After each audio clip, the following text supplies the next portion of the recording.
Welcome back to Year of the Full Moon. We're on episode 14 now. Wow, and this is going by so slow. It is. I don't like it. It's been dragging on. And I think it's because we've been doing so many spin-offs. Luckily, we're kind of done with spin-offs for a while. When we started this movie, and it's from 1999, I'm like, we're not even out of the 90s yet. It's only been 10 years since the first Puppet Master. So it's going by real. They crank them out fast. They crank out, and this is only a small part. Yeah, this is the 7th Puppet Master movie that come out within 10 years. The stuff we're watching isn't even all their stuff they put out in that amount of time. No. Because they've put out, this is a good cap because it's 10 years. And they probably, we've watched 14 films. Well, 13. 13, okay. And then how many of, all this other various subspecies and trancers and all those. And this is even before they started putting out Evil Bong and Killjoys. It hit me today how much they just cranked this.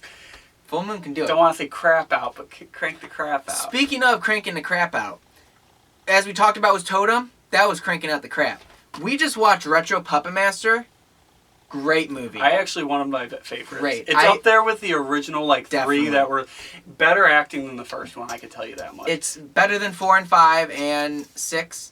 And better than every spinoff. And yes, head and shoulders above those. And I would put it back with the original trilogy. Now, the only thing to me missing from this movie is gore and violence. It's PG. It's the first of the Puppet Masters to be PG-13, which I want to see gore in these. I do too. But if there was gore, this would be a phenomenal movie. Mm-hmm. But there was none, and it actually, the acting was really good. It didn't feel like, even though I wanted it, it didn't feel like the story needed it to be. No, it didn't. And, because it was this is a prequel to Toulon's Revenge, so this is the prequel to everything. A really young Toulon. Yeah, a very young Toulon played by Greg Sinestro. He did a good job. Whatever. I like Toulon. He played Mark in The Room. Hi, Mark. But a much younger version. Very good-looking guy wearing sparkly clothes the entire time. The entire time. And this is about how he learns the secret to making puppets.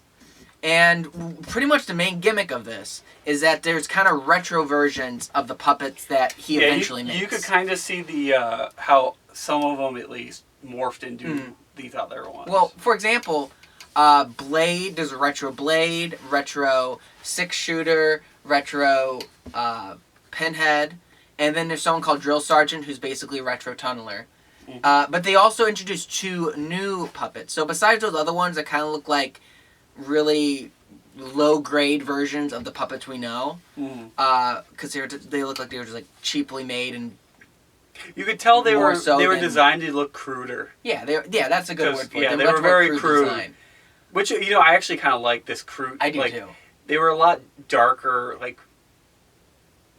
The other ones weren't the most vibrant, but these were even more what would be the word? Natural colors of wood. And they stuff. Do look. It's all even their faces. You can see grain of wood and stuff. Instead of Blade, for example, who has that white porcelain-looking face. Yeah. But also with those retro versions, there's 2 new ones. There was Cyclops, who he's going through naming all of them, and he's giving you're Dr. Death, you're Cyclops, and it's just really he this guy gets a cool name and then. Cyclops. And she just said, Dr. Death was just he's my favorite. He was probably the coolest. Not that he did anything really exceptionally cool. Honestly, none of them did something exceptionally cool. No, nothing was memorable. Kind of weak for the movie. Probably the weakest was the violence and lack thereof for a Puppet Master, but there was really no good. It really, kill. I can't say there was a good kill. There was they strangled somebody at one point. Yeah, but they've done that in other ones. So. Toulon threw someone from the train, and that was cool, but the puppets didn't kill him. Right when he throws him from the train, the moment he goes out the window, you hear a... and it was just whoa, what did he hit? I like to imagine he went under the train. Yeah. But anyways, we're getting ahead of ourselves with the kills. The coolest part of this movie was the villains. in Yes. my book that I like. So let's go into the plot a bit, so then we can talk about the villains. Now, this is like Toulon in the 1800s, before like he's very young. Because like in the 40s he's ancient. Yeah. So And it's got to be like 1880. in this movie, 1890. in this movie, he just kind of gets caught up with this one guy who left Egypt, who kind of like stole the secret from Suka, who was that like Egyptian god that we saw in 4 and 5. So it's a good continuity, kind of bringing it back to that. And he has for a movie series that has horrible continuity. They bring back they have 3 guys called the servants, and they look really creepy. They wear like all dark clothes. Yeah, I never caught their name. They look really sickly. They have the glasses on. They talk in these really like deep. And they sometimes they one says something, the other ones repeat it. So they're almost just like one hive mind. Yeah. Going back to their god. I like to imagine it's just kind of like their vessels for Suka. Yeah. And even though you don't see him, I think the story works better from distancing itself enough, but keeping the continuity of. You could tell they were kind of trying to start a new thing with this, but obviously they don't. So yeah, the villains were cool. Was having like the servants that they're kind of going after. So it kind of makes the puppets good guys in this movie, but it's all right because they're getting revenge on them because they wronged Toulon by killing his 4 friends. And the guy who stole these secrets from Egypt. Doesn't he put all their like? Yeah. He collects the bodies, puts all their essence or being or soul or whatever 4 friends into the puppets. With his mentor, the Egyptian guy, and it makes some it kind guy of a like. It's like, oh, that's cool. But then you never really hear of these puppets again. No, and it's just like, well, there's this big thing, and now they don't exist really anymore. Well, with this movie, it's framed within like it takes place it begins in 1944, so it takes place after the part 3 where Toulon leaves Germany, before he shoots himself in the mouth. So he's in Switzerland, I think, and in 1944, and he's telling his puppets a bedtime story, basically. Yeah, because one of the puppets, I think Blade finds the head of Cyclops. Cyclops has this big scar down his wooden face, too. He's like, oh, it's a Cyclops, and then it's just like, and then it goes off into the movie. But, like, you never see, Cyclops never gets damaged to that point, so it's like... No, and the thing is, at the very end, like, because his bookend was Toulon telling the bedtime story. And Toulon, he says, like, oh, there's another story about what, because they kind of, like, imply, oh, what happened to the puppets? And Toulon says, oh, there's another story about that I'll tell you later. They never get to. No. I don't know why. There's no direct sequel to I'm not really sure why they didn't go with that instead of just doing I don't know, because this is better than Curse of the Puppet Master. Also, speaking of the open bookend was Toulon. He's played by Guy Rolfe again, who played him in 3, 4, and 5. So he's like the Andre Toulon. He's the one who plays him in the Don't you never see him play him again? This is his last movie. I don't know for certain, but I feel like he was not alive for much longer after this movie. Oh, that's disappointing. Because he was very old when he filmed it.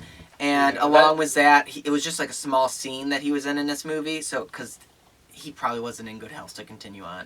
Yeah, that could actually been why they kind of did what they did. But I do like that they brought him back. Because he's definitely the person I think of when I think of Toulon, so that was kind of cool. And also in the opening, like if we're just lifting the puppets that were in this movie, Tunneler, Pinhead, Blade, 6-Shooter all appear along with... they all got like 30 seconds. Along with Jester, and then also Leech Woman. You barely see these puppets. They barely do anything. They're just kind of there to show you, like, hey, we still got the puppets. Yeah, I think they wanted to let people know, hey, we still have the original puppets, but this is a new story. Because, honestly, they didn't really need the opening the way it was, so obviously they did that on purpose. Because they could have did what they did with that with the... Yeah, it could have just been a prequel. Yeah. But they brought back the original puppets and to show you the original, like, not original Toulon, but, like, the Toulon that people know of because he's been in it already in 3 movies prior. So, it's kind of a fan service in a way to give you I think it was 100% a fan service. And then do something different. Hey, this is still here, but this is new. Check this out. In the video zone for this movie, for Retro Puppet Master, they said...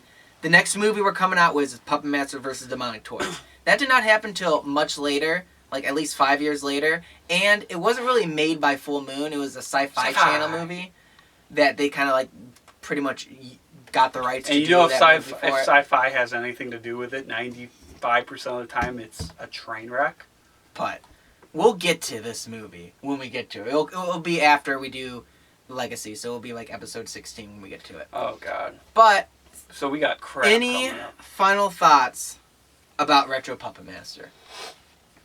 It was definitely it was definitely a highlight in a series that, but you can't argue like a bad series, because you could argue Friday the 13th, Nightmare on Elm Street, all of them have had the big dips, down, back up. So they're definitely holding, definitely inferior quality to a lot of those movies, but they're still holding that same type of, they still have good ones, but you could tell they've made one maybe just to get money for the next movie they want to make.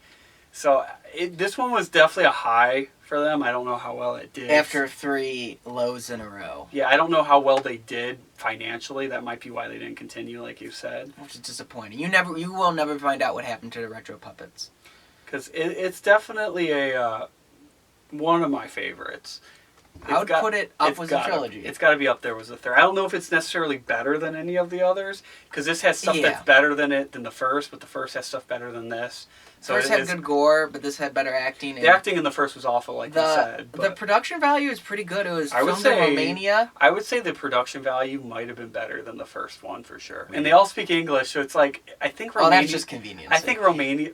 Were they in Romania shooting like one of their other movies too? Maybe Subspecies or something. Because I think Subspecies was shot in Romania. If they're filming in a location, they're going to get as many movies as they can. Honestly, I think that's what it was. It was also a you can't tell piece. It's like you can't tell it doesn't got any like Romanian architecture. No, that's obvious. So but it had like a unique feel to it. It felt like a period piece. It was a good one too. They've done pretty good period pieces. I got to give it. Part 5. I mean, not Part 5. Sorry, Part 3 was pretty good. And even though this one probably doesn't have the same production values as Part 3, it had the same like period piece aesthetic that worked. Because period pieces are usually the hardest to get good. It's the only one they can do right. Because I've seen period pieces on other stuff that's like awful because they get something wrong after another. This one was pretty good. I'm not a scholar on, like 1890s dress, so maybe that was off. So. But along those lines, I would just say that I really like having horror movies that take place like in the 1800s, for example. You don't see that too often. It's very unique. And that's why they did it. They did it like a slash movie, even though it's not really a slash movie. They do a lot of period pieces in general in this one, so... So, in conclusion, Retro Puppet Master, good movie. Give it a watch. Definitely worth a watch. If you skip 4, 5, and curse, that's alright.